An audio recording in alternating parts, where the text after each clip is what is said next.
Hello and welcome to yet another edition of Frontline Conversations. I am Radhakrishnan. I am in conversation with Mr. Balakrishnan. Thank you, sir, for this opportunity. Thank you very much, Radhakrishnan. Mr. Balakrishnan is an Indologist. He has studied the Indus Valley civilization extensively and its connections to the civilizations down south.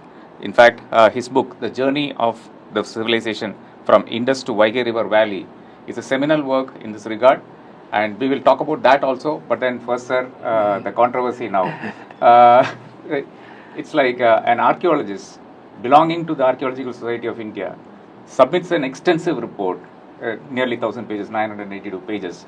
And 2 years after the report is submitted, he gets it back saying that you need to make corrections. Is this something that you've heard about in your career spanning so many years? It's rather very surprising. At least I have never come across a kind of incident wherein an archaeologist who has got a sufficient training and a professional who has done a lot of archaeological excavation, and he does an excavation. After 10 years, then it took a lot of efforts, even judicial intervention and all, to get the report produced. And then after submission, after 2 years, so the report is being, I heard that is vetted by two other outsiders or whosoever it is, and then he is being asked to make some corrections to increase the authenticity, to make it more authentic. That's what I read it in paper, and then asked to resubmit it. So it's something I have never heard. It's a rather surprise. It came as a very surprise, rather very disappointing also. We are referring to the ASI's report written by Amarnath on Keezhadi, and it has been sent to him by saying that there were several artifacts were discovered during that period, about 20,000. But then the Archaeological Survey of India, the Director General, is not convinced about the authenticity of this particular the reports that Amarnath had submitted, and it's asked him to relook. And the DG's letter apparently seems to say that it is from a later period. How does the DG or the others in a letter, how do they say that it can be from a later period?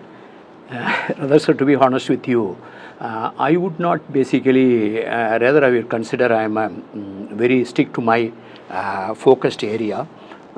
Technical questions regarding archaeology, because though I am quite aware of it, so the question remains that whether I am a professional archaeologist, which I am not. So I would not rather take the question on the technical, what exactly they wanted, how he would like to defend his report.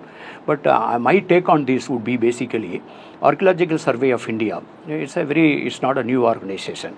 It's a very eminent, and a lot of things have come out.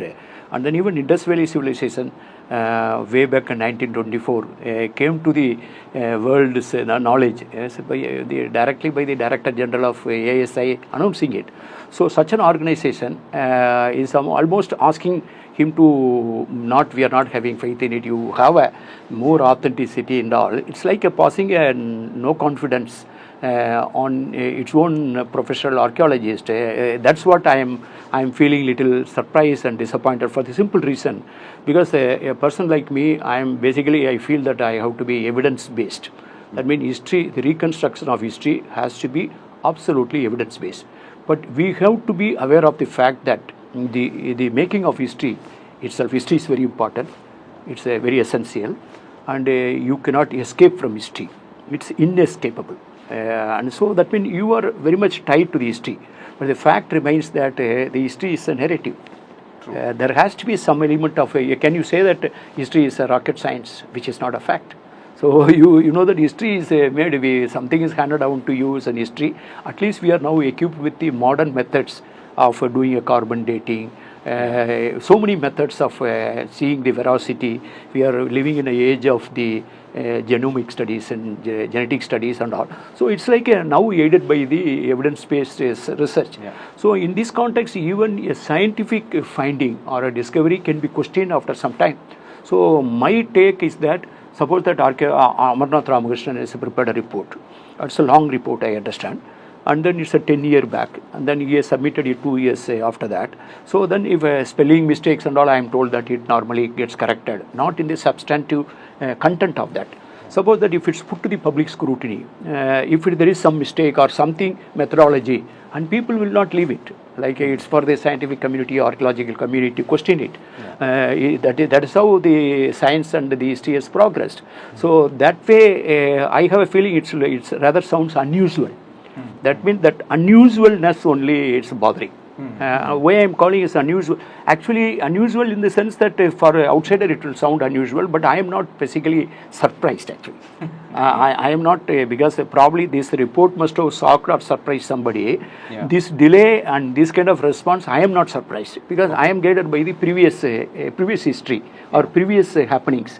Asking for the correction is unprecedented, but the delay is not unprecedented. I would take the example of Adicharallur. Adicharallur was excavated in recent times in 2004. Right now there is some excavation taking place, but the major excavation 2004 and 5 by eminent archaeologist T. Satyamurthy. It's very personally known to me. The urns from Adicharallur. He was working in Orissa before coming here. I had worked with him. So that means he did the excavation. Before him, who did it was that Alexander Ray. The year was 1904. That means after 1904, after 100 years, so somebody is coming to dig again. That is T. Satyamurthy. Okay, that report should have come to the limelight immediately, or it should have been published. So it was not published. He retired, and then somebody has to go to the court. It took more than about 15 years, around 2018-19. Somebody went to the court and obtained order. So he is a long retired. And he said, then ultimately there some report was made. It was not even given thing, and ultimately a report was made after 15 years. So that means an archaeological finding will take 15 years for the come to the public scrutiny. I am not surprised by that. But even that one, as we seen in the context, I will rather again go back. Somebody like Dixit, K.N. Dixit. K.N. Dixit was a Director General of Archaeology from 1937. So he came to Chennai, at that time Madras Presidency, Madras University. He comes and delivers a lecture in the history department. He makes a statement. By the time after Mohenjo-daro and Harappa, a lot of new evidence started emerging in Kutch in Gujarat. So having been equipped with that kind of information, he tells that using that conch shell bangles as an evidence. So in Gujarat, Rajasthan area, people are wearing, women are wearing, and Indus Valley civilization, there is archaeological evidence for wearing bangles of things. So he analyzed that particular art of making, the technology of making conch shell bangle is very much found in South India. So he makes a guess that whether it's a trade-related connectivity or cultural relationship or a continuing legacy, he makes his mind is worked with an intuitive way. He tells that if somebody takes their job seriously and do the serious digging, and he tells Tirunelveli and he tells Korkai, in that area, if you do the digging, you will come out with an evidence, most likely, which will connect equal in the periodically equivalent to the single Indus Valley civilization, contemporary to Indus Valley civilization, or sometime later. Look at it, it's 1935. After 1935, this statement, the first man who made such an attempt towards that edge was the Amarnath Ramakrishna. 2004. 2014. 2014. That means you can say 8 years or 90 years. Yeah. 1935 to 80 years. After 8 years. So Amarnath also, I had been there. I visited Keezhadi in the first week of June in 2016. Because my book, actually Tamil book, based on my English article, High West, Low East, Dichotomy of Indus Town Planning, a Dravidian Paradigm. I had published in an article in 2012.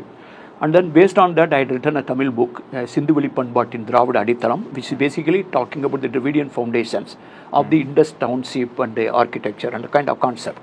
So that book had been released just about within 45 days. I read a news item in Madurai-based Madurai Deadline, and 2 contiguous days, which is telling that Harappan-like evidence are found near Madurai. I was surprised. I was in Orissa.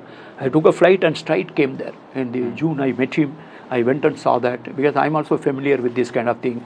Black and red ware, the graffiti markers, and then the kind of dyes and other things. Phenomenal evidence. I was so surprised. So then normal course we would have expected that 2014-15 and the report will come within a year or two. But then you have to see this context. He does the first and second. Then comes the third phase of excavation, third series.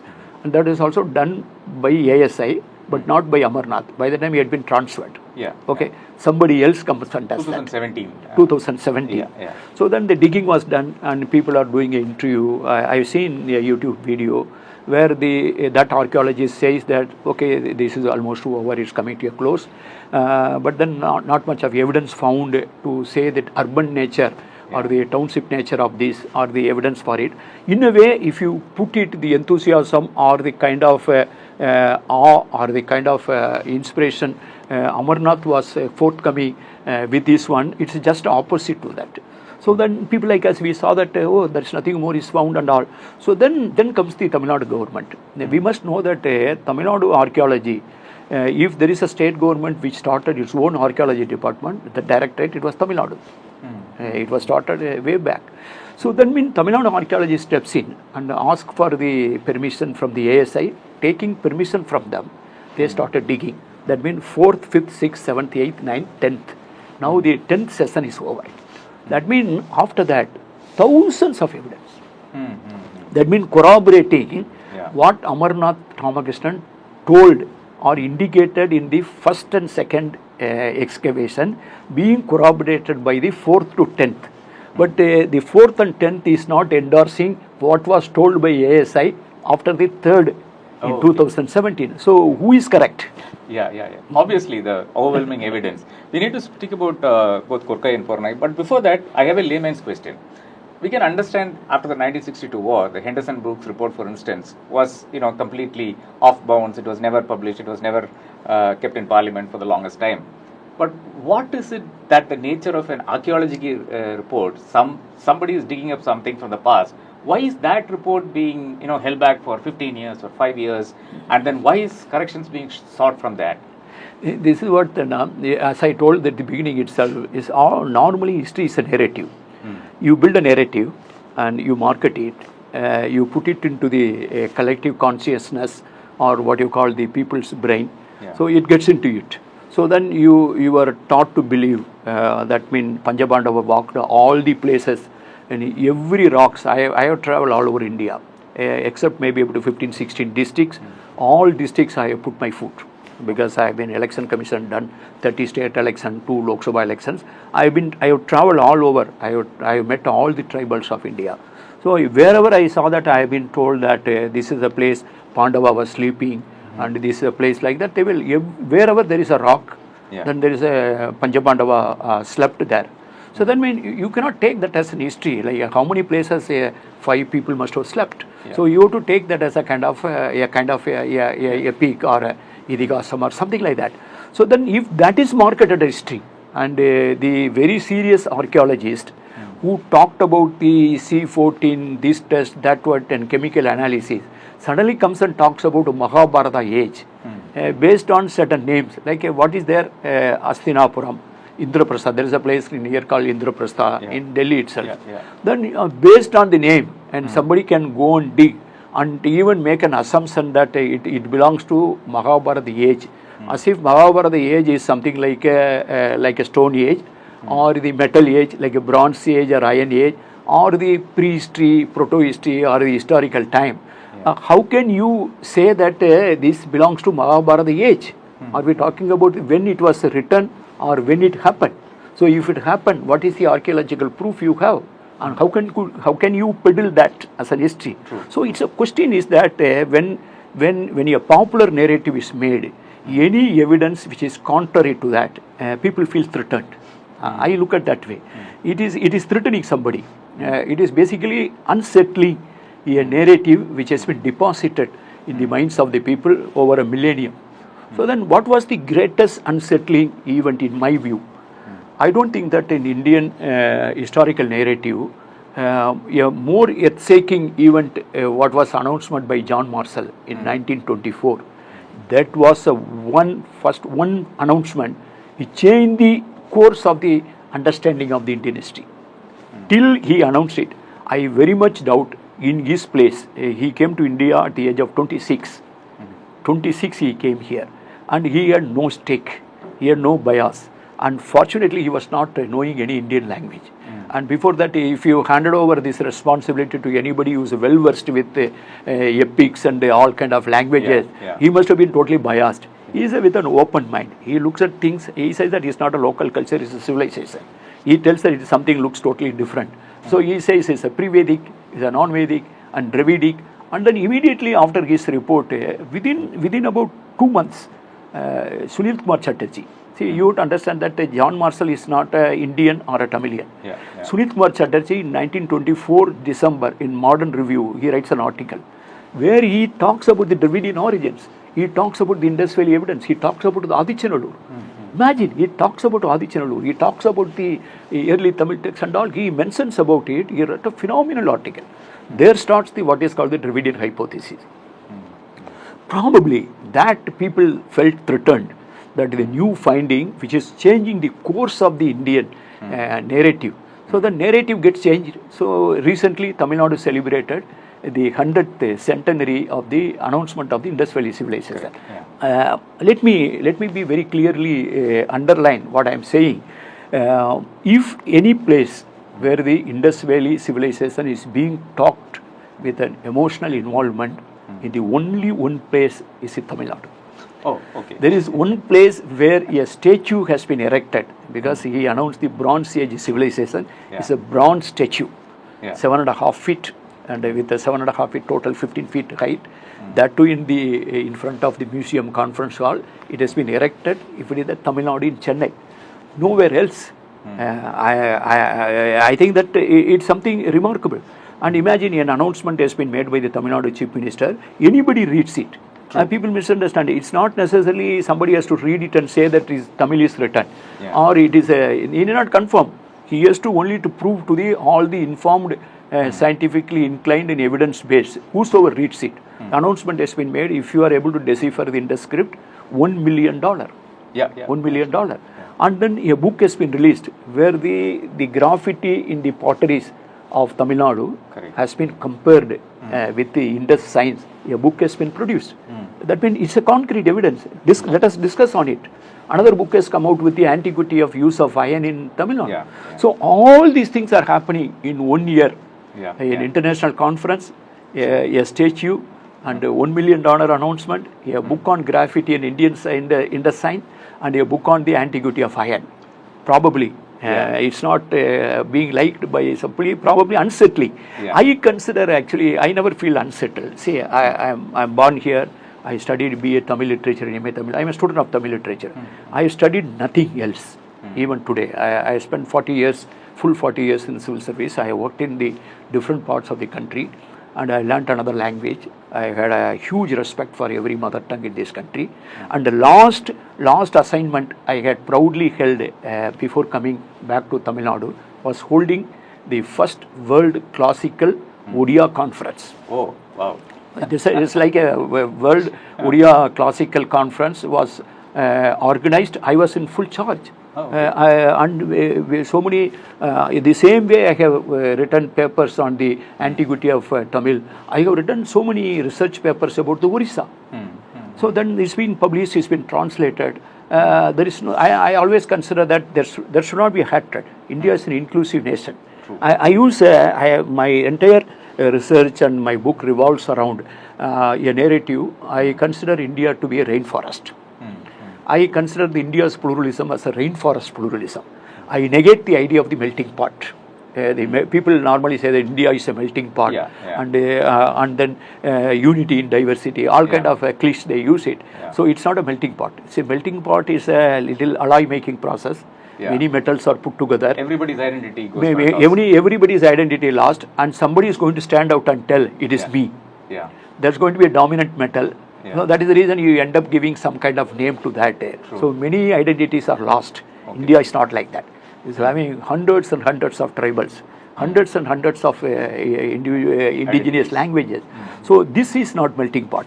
And then normally in America, on a place like that, they stylistically use a new metaphor of the salad bowl. They say that no, we are not a melting pot. Who is there to melt us? True. So we are a salad bowl. We are equally, we are placed in the salad bowl, different color, white, black, red, and all kind of thing. We are a salad bowl pluralism. I am not agreeing with that also, because salad bowl is a basically inorganic post-harvest process. Yeah. There is some kind of selection method involved in it. All the vegetables are not making to the salad bowl grade. I have never seen a bitter cucumber. I have not seen the brinjal there. I am only finding carrot and radish and the onion. So there is a type of neat examination involved in it, an entrance examination to make it to the salad bowl. So I am not agreeing with that. So I consider India to be a rainforest. So rainforest is the only place, an ecosystem, interdependence and co-living and living together is in essence and the very existence. You will find the fungi and then forest floor and then kind of different butterfly, monkeys and then tigers and deers, and then the ecosystem, there is a canopy, there is an overshoot. So India is a rainforest. I consider the India's pluralism as a rainforest pluralism. Anybody who believes in rainforest nature of Indian culture will not try to attempt any exclusive narrative. This I learned from the ancient Tamil text only. Yadu Mure, Yavarum Kelir. A statement is in Sangam literature which talks about every place is my village, every place is my place, everybody is my kith and kin. Can you, this what I call is a civilizational maturity. True. That is coming about 2000 years back.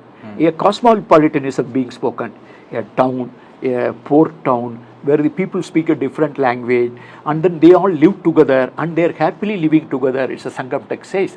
I call it a cosmopolitanism. I have not come across any other literature talks about that kind of diversity, inclusiveness. That is the reason we bet for it. Okay. Sir, last two questions. One is obviously the question is that, this has been sent back, it's unprecedented. So what happens to this report? Does Amarnath go back to the drawing board and say, no, all that I said was wrong and sit and write a new report and whatever they want? How does it actually work? I mean, has it happened before? How is it going to happen now? I don't know. In an unprecedented situation, he would ultimately take a call. I am rather perplexed. It's basically, I would consider as a kind of a professionalism or a institutional credibility. I would rather say individuals come and go. I'm telling you, I often make a statement that even the death of the individuals, you can easily overcome. We will always feel that if X goes, that everything will come to a standstill, the whole world, nothing of that sort. People come and go. History has seen any kind of many type of emperors. You don't even know that where they were there. But the institutions are very important. So I more worried about while feeling concerned about an important evidence which talks about the Tamil antiquity, which is talking about a kind of an evidence for workplace where there is a different industry, where conch shell making, or the evidence for the textile industry, dyeing industry, and then kind of a little bit of pipeline or the drainage, household, brick structures. All these things basically, because look at it's important, it's not found in somewhere in the interiors. It is found near Madurai. And Madurai is a city which is a continuously a living city for more than 2000 years. So just outside Madurai, you find this kind of evidence. It is very important. You cannot ignore it. He is also coming to this conclusion after studying 292 sites in both the banks of the river Vagai. After that, he is zeroing on. The reason why he decided to dig Keezhadi, normally everybody was finding that's a megalithic and burial grounds kind of not habitat site. So the habitat site was something they were searching for. So he guessed it rightly. When I went there also I found there is another western mound also is there.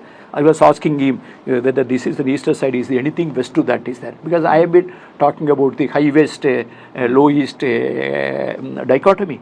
I am also fascinated by the name Keezhadi. In the Dravidian languages, but in Tamil, Keel mean low. Keel mean also east. Oh, okay. Kilakku, Keel Tisai. And then in the male is a high, the high altitude male, high. And then also male mean west also.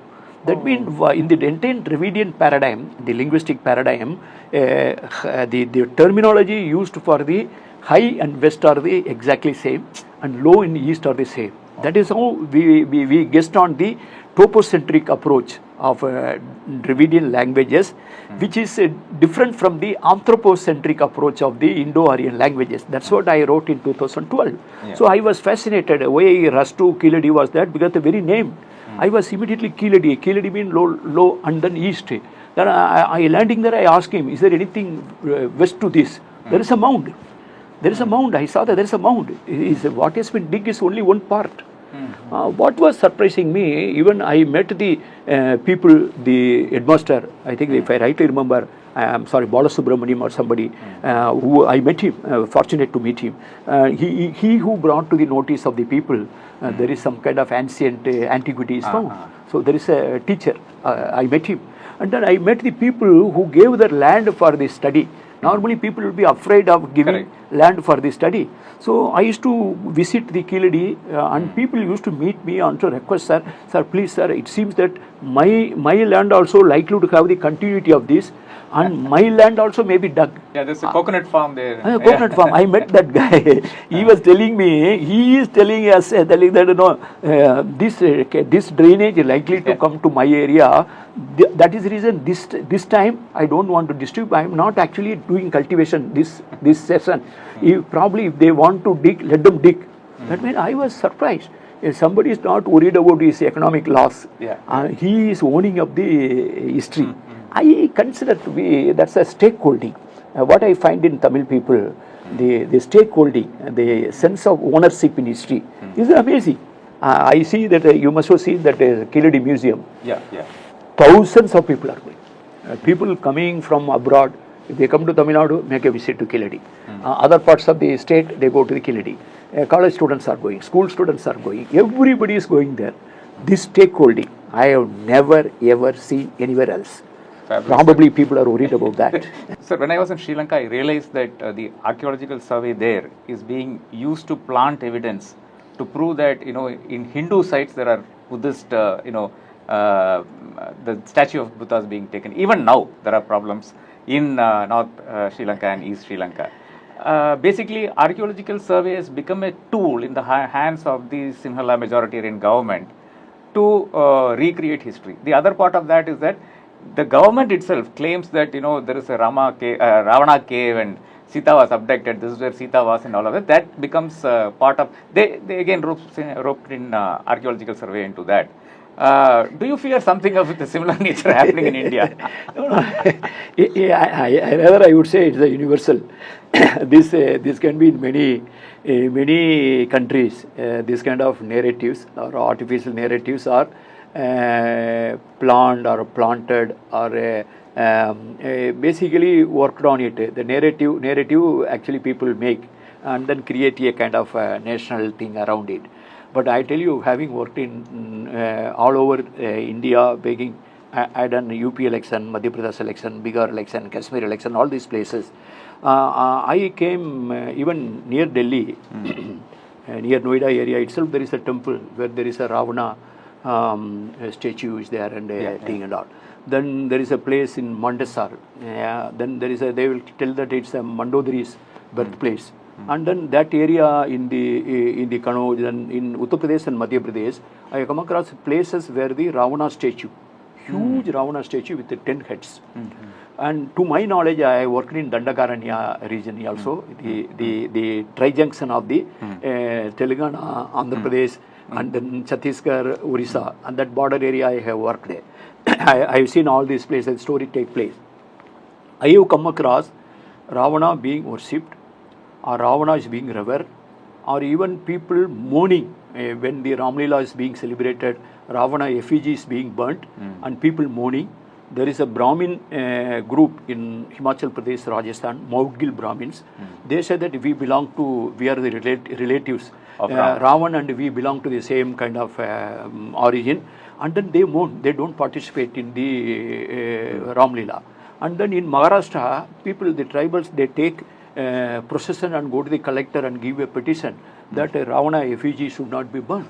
See, and there is a hills in Amravati district in Maharashtra. There is a Melkot area. There is a tribe called Kurku tribe lives there. They speak in Austro-Asiatic group of language, Kurku language. They call themselves as a Ravana Vamsi. And I have come across people, Ravana, who is a son of Ravana, who is son of Ravana. I have never come across such a kind of worshipping. People, without even knowing, people can't even make out the difference between what is Chennai and then there is many people don't even know that there is a language, Malayalam being spoken. Everybody, they say you are Madrasi and all. Correct. So anybody in South Madrasi is a very vague kind of understanding of South. So then people have asked me, my own friends have asked me, do you guys worship Ravana?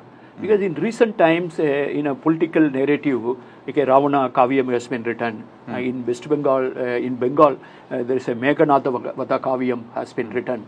So like that kind of narrative will take place. Some people will take their name of Ravana, but I never come across Ravana is being worshipped. But I have come across many places where Ravana is having a temple. The southernmost temple I have come across in the Kakinada, that area. Beyond that, I have never seen any temple for Ravana, but people still talk about associating Ravana with this Sri Lanka. But I have come across many Sri Lankas in the Narmada, Dapti and Godavari region, and I created a map on it. I have visited those villages, and these particular villages and the land mass inside the Godavari, it's called Lanka Jami. And Lanka Jami. And then because it's like an island-like thing. So the whole, if you want to locate the Lanka, then you have to go to the Godavari and Narmada Dapti, and where people identify themselves with the Ravana, Lanka, all kind of thing. So it says, as we move, the story travels. Okay. Then if you misunderstand story to history, then that's pathetic.